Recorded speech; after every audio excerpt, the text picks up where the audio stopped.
سيد الأنبياء والمرسلين وعلى آله وأصحابه أجمعين.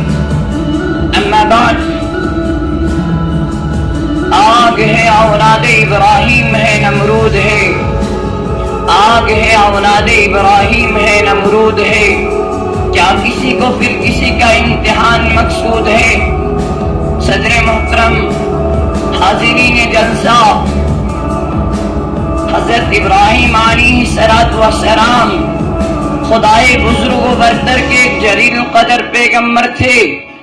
حضرت ابراہیم علیہ السلام کی ذات دنیا کے 3 بڑے مذاہب کی سرچشمہ ہے: اسلام، یہودیت اور عیسائیت. حضرت موسیٰ علیہ السلام و عیسیٰ علیہ السلام کا سلسلہ نسب بھی حضرت ابراہیم علیہ السلام تک پہنچتا ہے، اور ہمارے نبی حضرت محمد مصطفیٰ صلی اللہ علیہ وسلم بھی حضرت ابراہیم علیہ السلام کے لاڈلے فرزند حضرت اسماعیل ذبیح اللہ کی اولاد میں ہے.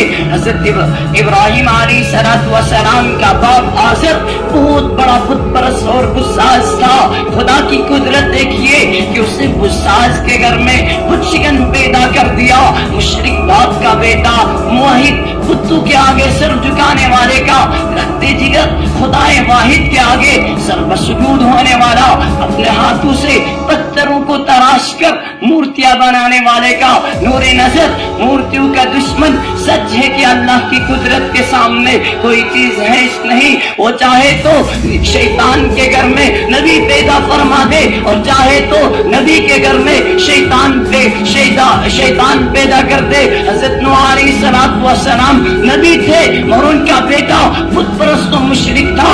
آزر بت پرست و بت ساز تھا، مگر اسی کے بیٹے حضرت ابراہیم علیہ السلام بت شکن و خدا پرست تھے. حضرت ابراہیم علیہ السلام نے جب آنکھیں کھولی تو گھر کے ماحول کو دیکھا کہ ان کا باپ اپنے ہاتھوں سے مورتیاں بناتا ہے، ان کی تراش خراش کرتا ہے، پھر بازار میں لے جا کر انہیں فروخت کر دیتا ہے. لوگ اسے خریدتے ہیں، ان مورتیوں کو خدا سمجھتے ہیں، ان کے آگے سر جھکاتے ہیں، ہاتھ جوڑتے ہیں، مرادیں مانگتے ہیں، انہیں ہر قسم کے نفع و نقصان کا مالک سمجھتے ہیں. حضرت ابراہیم علیہ السلام کو یہ باتیں بہت عجیب لگتی تھی. وہ سوچتے تھے کہ میرا باپ اور یہ سارے لوگ کس قدر گمراہی میں مبتلا ہے. ظاہر میں آنکھیں رکھتے ہوئے دل کی بینائی سے محروم ہے.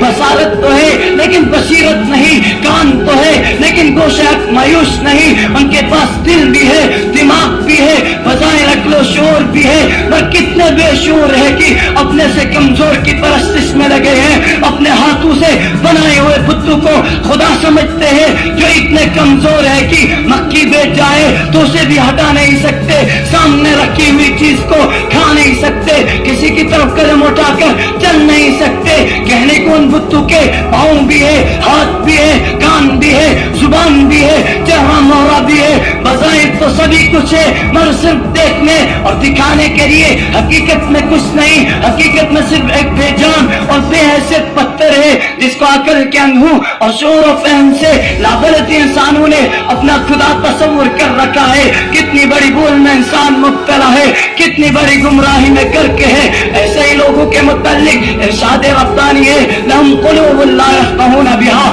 ان کے دل ہے پر سمجھتے نہیں. ولہم اعین لا یبصرون بہا، ان کے آنکھیں ہیں پر دیکھتے نہیں. ولہم آذان لا یسمعون بہا، ان کے کان ہیں پر سنتے نہیں. اولئک کالانعام بل ہم اضل، یہ چوپائیوں کی طرح ہے بلکہ ان سے بھی زیادہ بے راہ ہے. اولئک هم الغافلون، یہی ہے جو غفلت میں سرشار رہے. حضرت ابراہیم علیہ السلام نے اپنے باپ کو سمجھایا، اپنی قوم کو نصیحت کی، اور انہیں بت پرستی چھوڑ کر خدائے وحدہ لا شریک کی بارگاہ میں سجدہ ریز ہونے کی تلقین کی. لیکن حضرت ابراہیم علیہ السلام کی ان نصیحتوں کا نہ باپ آزر نے مانا نہ قوم نے، بلکہ سبھی ابراہیم علیہ السلام کے دشمن بن گئے. آزر نے تو حضرت ابراہیم علیہ السلام کو سنسار کر دینے کی دھمکی دی اور کہہ دیا کہ تم گھر سے نکل جاؤ.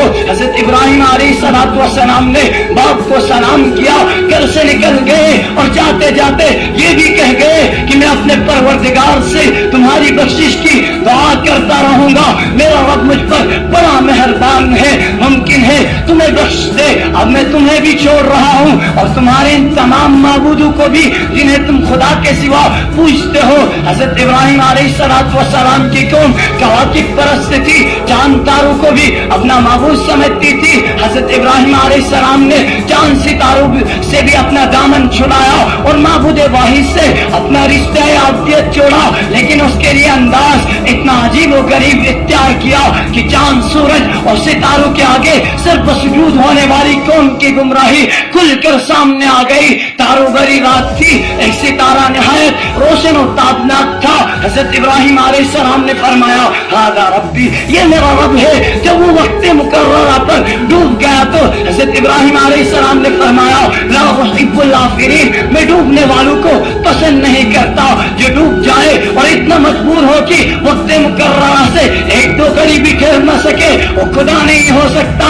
اب چاند چمکتا ہوا نظر آیا, چاندنی چاروں طرف پھیلی ہوئی تھی. حضرت ابراہیم علیہ السلام نے سوچا کہ اگر کواکب کو ہی خدا سمجھنا ہے تو یہ چاند زیادہ مستحق ہے, کیونکہ تمام ستاروں کے مقابلے میں اس کی روشنی زیادہ ہے اور یہ اپنی خون کی روشنی سے سارے جہاں کو منور کیے ہوئے ہیں. اور جب سار قریب آئی تو چاند بھی دھندلا پڑنے لگا, اور جب اجالا ہوا تو اس کی بھی روشنی غائب ہو چکی تھی. حضرت ابراہیم علیہ السلام نے فرمایا لئن لم یهدنی ربی لأکونن من القوم الظالمین, اگر میرے پروردگار نے مجھے راہ نہ دکھائی ہوتی تو میں ضرور اسی گروہ میں سے ہو جاتا جو راہ راست سے بھٹک چکا تھا. اب دن نکل چکا تھا, آسمان پر سورج پوری آب و تاب کے ساتھ روشن تھا. سورج جو چاند سے بھی زیادہ کائنات عالم کے لیے روشنی کا منبع مرکز تھا. حضرت ابراہیم علیہ السلام نے سوچا, حضرت ابراہیم علیہ السلام نے فرمایا ھذا ربی ھذا اکبر, یہ میرا رب ہے کہ یہ سب سے بڑا ہے. لیکن دن بھی دھیرے دھیرے ختم ہو رہا تھا اور شام کے سائے قریب آ رہے تھے.